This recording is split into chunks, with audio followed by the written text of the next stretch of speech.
जय हिंद। मैं पिंकी विद्यार्थी लाइव जीएस में आपका स्वागत है। आजकल हमारे देश में वन नेशन वन इलेक्शन की चर्चा हो रही है, तो आज हम इसी पर चर्चा करेंगे। एक देश एक चुनाव। 2014 में हमारे देश में बीजेपी की सरकार बनी। इससे पहले भी बीजेपी की सरकार बन चुकी है। अटल बिहारी वाजपेयी देश के प्रधानमंत्री रह चुके हैं। तो 2014 में जब हमारे देश में बीजेपी की सरकार बनी तो प्रधानमंत्री बने नरेंद्र मोदी।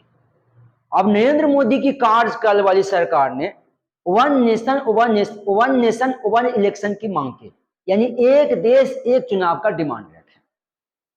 शुरुआत में छोटे छोटे नेताओं द्वारा यह डिमांड रखा गया कि एक देश एक चुनाव होना चाहिए, लेकिन संविधान सभा की तिथि पे, मतलब संविधान दिवस पे नरेंद्र मोदी ने कहे कि हमारे देश में चुनाव में बहुत सारे पैसे खर्च होते हैं। हमारे देश में चुनाव करवाने में बहुत सारे पैसे खर्च होते हैं। हर साल चुनाव होता है, प्रत्येक वर्ष चुनाव होता है। कभी लोकसभा का चुनाव होता है, कभी विधानसभा का चुनाव होता है, कभी किसी और का चुनाव होता है। तो क्यों ना पूरे चुनाव को एक जगह पे करवा दिया जाए, यानी लोकसभा का चुनाव और विधानसभा का चुनाव क्यों ना एक साथ करवा दिया जाए। इससे पैसा कम खर्च होगी। और ये चर्चा की विषय नहीं है, ये गंभीर मुद्दा और गंभीर समस्या है। इस पे हमें कुछ काम करना चाहिए। जब नरेंद्र मोदी इस बात को खुलकर बोले तो इस पर काम करने के लिए एक कमेटी की गठन की गई साहब। तो चलते हैं, हम इसका थोड़ा सा इतिहास खंगालने को प्रयास करते हैं। तो देखिएगा, बताया जाता है कि हमारा देश 15 अगस्त 1947 को आजाद हुआ था। हमारा देश 15 अगस्त 1947 को आजाद हुआ था। और हमारे देश और स्वतंत्र भारत में पहली बार चुनाव हुआ था 1952 में। स्वतंत्र भारत में पहली बार चुनाव हुआ था कब? 1952 में। तो जब पहली बार चुनाव 1952 में हुआ था तो उस समय राष्ट्रीय पार्टी की संख्या 14 थी। उस समय राष्ट्रीय पार्टी की संख्या 14 थी। आज हमारे देश में राष्ट्रीय पार्टी का संख्या 6 है, समझना। तो देखिएगा, हमारे देश में पहली बार लोकसभा का चुनाव मुख्य रूप से, ऐसे देखिएगा तो 1951-52 भी हो जाएगा, क्योंकि हल्का 51 में भी हुआ और मुख्य रूप से हुआ 1952 में। तो हमारे देश में लोकसभा का चुनाव 1951-52 में हुआ है, लेकिन मुख्य रूप से देखा जाए ना तो 1952 में हुआ है। जब 1952 में पहली बार हमारे देश में, यानी आजादी के बाद पहली बार हमारे देश में लोकसभा का चुनाव हुआ था, तो उस समय हमारे देश में राष्ट्रीय पार्टी की संख्या 14 थी। अभी वर्तमान में हमारे देश में राष्ट्रीय पार्टी की संख्या 6 है। सबसे ज्यादा सीट मिला था कांग्रेस को, और कांग्रेस ने अपनी सरकार बनाई। नेहरू जी देश के पहले प्रधानमंत्री बने। तो 1952 में लोकसभा का चुनाव और विधानसभा का चुनाव दोनों एक साथ हुआ था, यानी ये 1952 है, ये 1952 है। तो 1952 में लोकसभा का चुनाव और विधानसभा का चुनाव दोनों एक ही साथ हुआ था। क्लियर? फिर लोकसभा का दूसरा चुनाव हुआ साहब 1957 में। तो 1957 में लोकसभा का चुनाव और विधानसभा का चुनाव दोनों एक ही बार हुआ। उसके बाद 57 के बाद ये 5 साल और कितना हो जाएगा? 62। तो लोकसभा का तीसरा चुनाव हुआ 1962 में। जब लोकसभा का तीसरा चुनाव 1962 में हुआ, तो उस समय भी लोकसभा और विधानसभा का चुनाव एक साथ में हुआ। क्या हुआ? एक साथ में हुआ। तो लोकसभा का पहला चुनाव हुआ 1952 में, जिसमें लोकसभा विधानसभा का चुनाव एक साथ हुआ। फिर चुनाव हुआ 1957 में, जिसमें लोकसभा और विधानसभा का चुनाव एक साथ हुआ। फिर चुनाव हुआ 1962 में, जिसमें लोकसभा और विधानसभा का चुनाव एक साथ हुआ। अब फिर चौथा चुनाव की अगर बात करते हैं, तो चौथा चुनाव हुआ आपका 1967 में। कब होगा? 1967 में। 5 से जोड़िएगा ना। तो 1967 में भी हमारे देश में लोकसभा और विधानसभा का चुनाव एक साथ हुआ। यानी हम कह सकते हैं कि जब हमारा देश आजाद हुआ और हमारे देश में जब पहली बार चुनाव हुआ, ये दूसरा बार चुनाव हुआ, ये तीसरा बार हुआ, ये चौथा बार हुआ, सब समय वन नेशन वन इलेक्शन ही था, एक देश एक चुनाव था। तो देश की आजादी के बाद हमारे देश में एक देश एक चुनाव ही था। यानी लोकसभा का चुनाव विधानसभा का चुनाव एक ही बार होता था। तो फिर ये सिस्टम गड़बड़ाया कब से गड़बड़ाया? तो देखिएगा साहब, हुआ ये ना कि 1968 ईस्वी में भारत के बहुत सारे राज्य या कुछ ही राज्य के चलिए 1968 ईस्वी में भारत के कुछ राज्यों का विधानसभा भंग हो गया। भारत के कुछ राज्यों का विधानसभा भंग हो गया, ठीक है। फिर 1969 में भारत के कुछ राज्यों में विधानसभा भंग हो गया। फिर 1970 में हमारे देश के लोकसभा भंग हो गया। तो अब सोचिए अब सोचिए कि किसी राज्य का 1968 में विधानसभा भंग हुआ है, तो अगर इसकी सरकार बनेगी तो 5 साल तक न शासन करेगा। जिसका 68 में विधानसभा भंग हुआ है, अगर वो 5 साल रहेगा, जैसे सोचने वाली बात है कि 67 में चौथा लोकसभा चुनाव हुआ है, तो 5वां चुनाव कब होना चाहिए? एक देश एक चुनाव का कब होना चाहिए? 1972 में। 1972 में चुनाव होना चाहिए, क्योंकि जब चौथा चुनाव हुआ 1967 में, तब 5वां चुनाव होना चाहिए 1972 में। लेकिन देखिए क्या हुआ, वो भी कौन सा चुनाव? एक देश एक चुनाव। लेकिन हुआ क्या कि 1968 में कुछ राज्यों में विधानसभा हो गई भंग। तो विधानसभा भंग हो गई, तो ये 6 महीने के बाद ये सरकार बनाया। ये सरकार 5 साल तक रहेगा ना, तो 5 साल तक रहेगा, तो 68 में 5 जोड़ेंगे, कितना होगा? 73। अब 73 में चुनाव होगा साहब, अब 73 में चुनाव होगा, तो चुनाव होना चाहिए 1972 में सबका। अब तक इसका हो रहा है 73 में। अब इसका चुनाव होगा 1974 में, और इसका चुनाव होगा 70 वाला को 75 में। तो बताइए, ये तो एक नेशन एक इलेक्शन की परंपरा टूट गई ना, परंपरा टूट गई। तो हमारा देश के आजादी के बाद हमारे देश में एक नेशन एक इलेक्शन था, एक देश एक चुनाव था। लेकिन 1968 से हमारे देश में ये परंपरा टूटना शुरू हुआ, और तब से हमारे देश में साहब लोकसभा का चुनाव अलग होता है, विधानसभा का चुनाव अलग होता है। क्योंकि अक्सर कभी लोकसभा भंग हो जाते हैं, तो कभी किसी राज्य का विधानसभा भंग हो जाता है। क्लियर समझ में आ रहा है ना?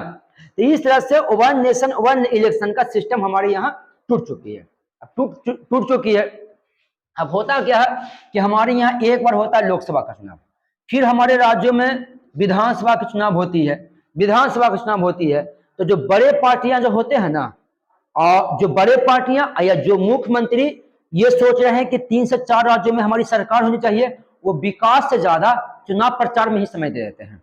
जैसे अब देश के प्रधानमंत्री नरेंद्र मोदी हैं साहब, एक बार जबरदस्त प्रचार करते हैं लोकसभा में, और उसके बाद साल हर राज्यों में चुनाव होते रहता है, तो वो रैली ही करने में लग जाते हैं। तो वो प्रधानमंत्री जो है साहब, वो अपना चुनाव प्रचार करने में लग जाते हैं। तो उनको जो देश की विकास पे समय देना चाहिए, वो किस पर समय देना? चुनाव प्रचार पर। तो यही चीज को रोकने के लिए कि अगर एक ही बार चुनाव हो जाएगा हमारा देश में, समझ रहे बात को, अगर एक ही बार चुनाव हो, क्लियर, कोई दिक्कत ना है, अगर एक ही बार चुनाव हो जाएगा हमारे देश में लोकसभा और विधानसभा का, तो 1 साल में सबकी सरकार बन जाएगी, और उसके बाद फिर अपना विकास करते रहो, कोई दिक्कत नहीं है। इसी मुद्दे से लाया गया साहब। अब सवाल है कि चुनाव करवाने में पैसा भी खर्च होता है। तो हाँ साहब, चुनाव करवाने में हमारे यहाँ पैसा खर्च होता है। अब सवाल है कि पैसा कहाँ खर्च होता है? तो चुनाव प्रचार में पैसा खर्च नहीं होता है, समझना। चुनाव प्रचार में हमारे यहाँ पैसा खर्च नहीं होता है। चुनाव प्रचार में तो नेता लोग खुद अपने प्रचार में पैसा बर्बाद कर देता है। लेकिन इलेक्शन यानी चुनाव आयोग जो होते हैं ना, चुनाव आयोग को भी पैसा खर्च होता है ईवीएम वगैरह सेट करने में, ईवीएम बनाने में, या तो एक पूरी सिस्टम तैयार करने में। तो बताया जाता है कि चुनाव में हमारे देश में खर्च उठते हैं साहब, चुनाव में हमारे देश में खर्च होते हैं। जैसे देखिएगा, हमारे ये पूरा खर्च का डाटा है साहब। बताया जाता है कि हमारे देश में पहली बार लोकसभा का चुनाव जब 1952 में हुआ था, तो उसमें हमारे देश में खर्चा हुआ था 10.52 करोड़, 10.52 करोड़। इसको 10.5 करोड़ मान लीजिए, मानिएगा ना। तो हमारे देश में पहली बार लोकसभा का चुनाव, जब 1952 में हुआ, तो चुनाव करवाने में सरकार को खर्चा हुआ साहब 10.5 करोड़ रुपया। फिर 2014 में जब लोकसभा का चुनाव हुआ था, तो सरकार को चुनाव करवाने में खर्चा हुआ 3,870 करोड़। यानी 1952 में चुनाव होता है तो सरकार को 10.5 करोड़ खर्चा होता है, और जब 2014 में चुनाव होता है तो सरकार को खर्चा होता है साहब 3,870 करोड़, 3,870 करोड़। तो अगर ये 3,870 करोड़ चुनाव में खर्चा होता है सरकारी पैसा, तो जनता की टैक्स की ना है, जनता की टैक्स की है। अब देखिए आगे क्या मामला है। जो अगर लोकसभा का चुनाव होगा ना, अगर लोकसभा का चुनाव होगा तो इसका खर्च वहन करता है केंद्र सरकार, इसका खर्च वहन करता है केंद्र सरकार। अगर विधानसभा का चुनाव होगा, अगर विधानसभा का चुनाव होगा तो इसका खर्च का वहन करेगा राज्य सरकार। इसका कौन करेगा? राज्य सरकार करेगा। तो लोकसभा के चुनाव में खर्च करेगी साहब केंद्र सरकार, विधानसभा का चुनाव में खर्च करेगा राज्य सरकार। लेकिन खर्चा तो टैक्स की पैसे से न हो रही है, जनता की पैसे से न हो रही है। तो अगर लोकसभा चुनाव और विधानसभा चुनाव अगर एक बार करवा दिया जाए तो अगर हम हाँ ये मानते हैं कि अगर लोकसभा का चुनाव करवाने में 100 रुपया खर्चा है और साथ में विधानसभा के भी मिला दीजिएगा तो थोड़ा खर्चा बढ़ जाएगा, खर्चा बढ़ जाएगा, इसमें कोई शक नहीं है। लेकिन उतना भी खर्चा नहीं बढ़ेगा जितना अलग अलग में खर्चा बढ़ता है, जितना अलग अलग में खर्चा बढ़ता है उतना खर्चा नहीं बढ़ेगा। तो कहीं ना कहीं अगर लोकसभा के चुनाव होती है साहब तो इसमें केंद्र सरकार पैसा देगा, साथ में विधानसभा का चुनाव होगा तो उसमें राज्य सरकार पैसा देगा। तो कहीं ना कहीं दोनों का मैनेज हो जाएगा, दोनों का मैनेज हो जाएगा। अब इसे देखिएगा, बिहार में अगर लोकसभा के और लोकसभा विधानसभा का चुनाव साथ होता है तो उस बिहार में अगर लोकसभा विधानसभा का चुनाव साथ होता है तो उसका कुछ पैसा केंद्र सरकार वहन कर देगा, कुछ पैसा राज्य सरकार वहन कर देगा। तो कहीं ना कहीं ये बचत हो गई ना, कहीं ना कहीं इसकी बचत हो गई। तो अगर एक साथ चुनाव होगा ना तो कहीं ना कहीं हमारे देश की जो बजट है या हमारे राज्य की जो बजट है उसमें मतलब एक अच्छा खासा मुनाफा होगा, जनता की टैक्स की पैसा बचेगी। तो जनता की टैक्स की पैसा बचने के लिए, देश की पैसा को बचाने के लिए हमारे देश में वन नेशन वन इलेक्शन लाने की सवाल खड़ा किया गया है। चलिए क्या इस पर काम हो रही है? तो देखिए साहब एक समिति बनाया गया है, एक समिति बनाया गया। देखिए ये समिति है। तो हमारे देश में एक देश, हाँ एक देश और एक चुनाव होना चाहिए, एक देश और एक चुनाव होना चाहिए साहब, एक देश एक चुनाव होना चाहिए। इसके लिए हमारे देश में एक समिति बनाई गई है। क्या बनाई गई है? इसके लिए हमारे देश में एक समिति बनाई गई है। और इस समिति का जो अध्यक्ष जो है ना, उस समिति का अध्यक्ष बनाया गया है भारत के पूर्व राष्ट्रपति रामनाथ कोविंद। तो सवाल यहाँ ये है कि एक देश एक चुनाव होगा, एक देश एक चुनाव होगा, तो इस पर नियम कानून भी तो बनना चाहिए ना, नियम कानून भी बनना चाहिए। पक्ष और विपक्ष को सबको लेकर चलना पड़ेगा, क्योंकि इससे कुछ का नुकसान होगा साहब, कुछ को फायदा भी होगा। तो सबकी बातों को लेकर चलना पड़ेगा आपको। अब विपक्ष वाला बोलेगा कि हमको इस नियम से नुकसान हो रहा है, तो फिर उसके लिए अलग से आपको नियम लेकर आना पड़ेगा कि ना किसी को नुकसान ना हो। तो एक देश एक हाँ, तो देखिएगा एक देश एक चुनाव को सफल बनाने के लिए एक समिति बनाई गई है। और हमारे यहाँ कोई भी कानून आता है ना तो एक समिति के माध्यम से आता है। जैसे देखिएगा बलवान भारत में पंचायती समिति जो पंचायती व्यवस्था जो आया था वो बलवंत राय मेहता समिति से आया था। तो हमारे यहाँ एक देश एक चुनाव करवाने के लिए, हमारे यहाँ एक देश एक चुनाव करवाने के लिए एक समिति का गठन किया गया है, जिसमें समिति में सदस्यों की संख्या 8 रखी गई है। कितनी रखी गई है? 8। इसका जो अध्यक्ष जो रहेगा ना साहब वो भारत के पूर्व राष्ट्रपति रामनाथ कोविंद है। बल्कि इसमें एक वकील को भी रखा गया, वकील का नाम है हरीश साल्वे, ये वरिष्ठ अधिवक्ता है। इसमें 3 नेता भी शामिल है साहब, जिसमें बीजेपी से अमित शाह का पद अभी गृह मंत्री का है, और कांग्रेस नेता अधीर रंजन चौधरी को रखा गया है, और डीपीए पार्टी का नेता गुलाम नबी को रखा गया है। बताया जाता है कि ये तीनों ऐसे नेता हैं जो राजनीति के अच्छे जानकार हैं, मतलब राजनीति का एक अच्छा नॉलेज है। तो कहीं ना कहीं ये तीनों व्यक्ति इस कानून को बनने में एक अच्छा सपोर्टिंग भूमिका निभाएगा, एक अच्छा भूमिका निभाएगा। चलिए अब देखिए ये कानूनी प्रक्रिया की बात है साहब, इसमें वकील होना बहुत जरूरी है, यहाँ पे अफसर को भी होना बहुत जरूरी है। इसमें 3 अफसर भी रखा गया है, जिसमें एक का नाम है एनके सिंह जो है साहब 15वें वित्त आयोग का पूर्व अध्यक्ष रह चुके हैं। अगला है डॉक्टर सुभाष कश्यप जो लोकसभा के पूर्व महासचिव रह चुके हैं। अगला है संजय कोठारी जो पूर्व मुख्य सत्यकर्ता आयुक्त रह चुके हैं।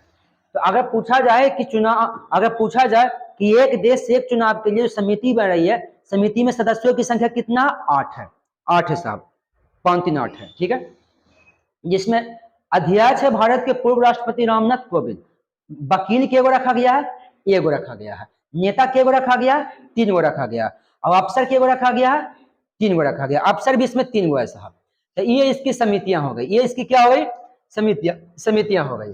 अब सवाल यहाँ पे ये है कि एक देश एक कानून बनेगा, मतलब कहने का मतलब है कि हाँ, कहने का मतलब है कि चलिए कोई दिक्कत नहीं है, एक देश एक कानून बनाइएगा, एक देश एक कानून, सॉरी एक देश एक चुनाव ना, एक देश एक चुनाव बनाइएगा तो आपको संविधान में संशोधन करना पड़ेगा, बिना संशोधन का कुछ होने वाला नहीं है। तो इसमें अनुच्छेद 368 के तहत संविधान का संशोधन होता है साहब, अनुच्छेद 368 के तहत संविधान का संशोधन होता है। क्योंकि आप किसी भी कानून को अगर बना रहे हैं या चाहे उसमें सुधार रहे हैं तो संशोधन तो आपको करना ही पड़ेगा ना।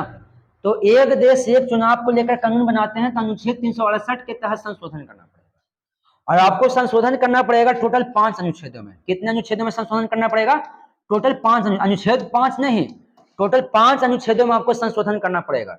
वो 5 अनुच्छेद समझ में आ रहा है? दिक्कत ना हो रहा है? चलिए, वो 5 अनुच्छेदों में संशोधन करना पड़ेगा। वो 5 अनुच्छेद कौन कौन है? तो एक हो गया आपका साहब अनुच्छेद, एक हो गया आपका अनुच्छेद 82, दूसरा एक हो गया, दूसरा हो गया अनुच्छेद आपको 85। कितना हो गया?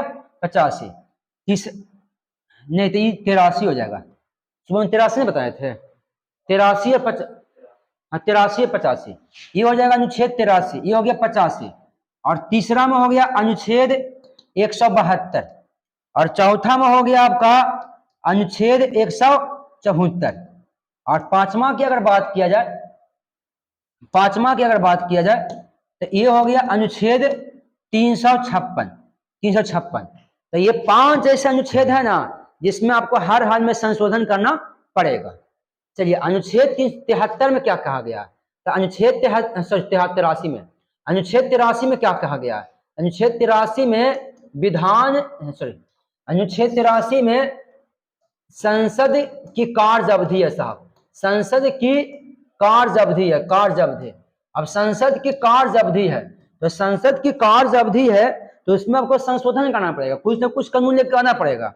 अब क्या कानून लेकर आएगा वो तो यही लोग लेकर आएंगे साहब, वो तो लाने के बाद ही पता चलेगा कि कानून कैसा आएगा, बात समझ ना। तो इनको हर हाल में अनुच्छेद 83 में संशोधन करना पड़ेगा। बल्कि अनुच्छेद 83 में लिखा हुआ है संसद की कार्य अवधि। अनुच्छेद 85 में लोकसभा का विखंडन है साहब, लोकसभा का विखंडन, बोलते हैं लोकसभा को भंग करना, समझना, लोकसभा का विखंडन, विखंडन, विखंडन। तो लोकसभा का विखंडन जो है ना वो अनुच्छेद 85 में है। तो लोकसभा को भंग करता है, कौन करता है? तो लोकसभा को भंग करता है राष्ट्रपति, प्रधानमंत्री को कहने पर, प्रधानमंत्री को कहने पर। तो अब लोकसभा की विखंडन जो है वो अनुच्छेद 85 में है, तो इसको में भी आपको संशोधन करना पड़ेगा। फिर है अनुच्छेद 172। अनुच्छेद 172 में ये विधानमंडल का चर्चा सा, विधानमंडल का अवधि, विधानमंडल का अवधि, तो इसमें भी आपको संशोधन करना पड़ेगा। अनुच्छेद 174 में है, अनुच्छेद 172 में क्या है? विधानमंडल की अवधि। अनुच्छेद 174 में साहब विधानसभा को भंग करना, विधानसभा का विखंडन, तो इसमें भी आपको संशोधन करना पड़ेगा। तब ये कुछ उपाय है।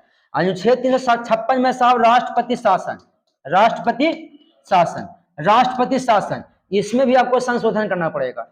अब सवाल है कि सर अनुच्छेद 83 में लिखा हुआ है, अनुच्छेद 83 में लिखा हुआ संसद की कार्य अवधि। अब सोचिए संसद का 2 सदन होता है, एक होता है राज्यसभा, दूसरा होता है लोकसभा। चलिए, राज्यसभा का कार्यकाल 6 वर्ष का होता है, कोई दिक्कत नहीं है, लेकिन लोकसभा का कार्यकाल होता है 5 वर्ष।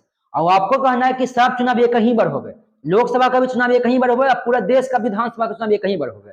तो अगर किसी सरकार, कोई सरकार अढ़ाई साल में गिर जाता है तो अढ़ाई साल आगे की सरकार कैसे चलेगी? इसका तो आपको, इस पर तो आपको कानून बनाना पड़ेगा। चलिए, अब चलिए, ये हो गया। अब विधानसभा में साहब, विधानसभा की बात करते, विधानसभा, विधानमंडल, विधानमंडल यानी विधानसभा वो विधान परिषद होता है। तो विधानसभा हो या विधान परिषद हो, विधान परिषद तो साइड में रखिए, कोई दिक्कत नहीं है। विधानसभा का कार्यकाल होता है 5 वर्ष का। अगर किसी कारणवश विधानसभा 2 साल में भंग हो जाए तो बाकी 3 साल सरकार कैसे चलेगी? इसके लिए आपको कानून बनाना पड़ेगा हर हाल में। चलिए, अब आगे कहते हैं राष्ट्रपति शासन। आप क्या करते हैं कि राष्ट्रपति शासन लगा देते हैं। तो राष्ट्रपति शासन कैसे लगाइएगा? अब इसे कहने का मतलब है कि किस परिस्थिति में लगाइएगा, तो इसको लेकर भी आपको बढ़िया से कानून बनाना पड़ेगा, ताकि देश में न केंद्र सरकार की कोई दिक्कत हो और न कोई राज्य सरकार की दिक्कत हो, तब जाकर आपके कानून सफल होंगे। और इस कानून को बनाने के लिए साहब कुछ परेशानियों से होकर गुजरना पड़ेगा, क्योंकि बहुत सारे ऐसे राज्य हैं जो इसके लिए तैयार न भी हो सकते हैं। क्योंकि कोई अगर कोई राज्य का मुख्यमंत्री 2 साल मुख्यमंत्री रहा है, उसका 3 साल का कार्यकाल बच रहा है, तो कहीं ना कहीं वो तैयार ना हो। तो सबको आपको लेकर चलना पड़ेगा, कुछ ऐसा कानून बनाना पड़ेगा, कुछ ऐसा सिस्टम तैयार करना पड़ेगा कि किसी को कोई दिक्कत ना हो और भविष्य में ये कानून में सबको फायदा हो, किसी को नुकसान ना हो।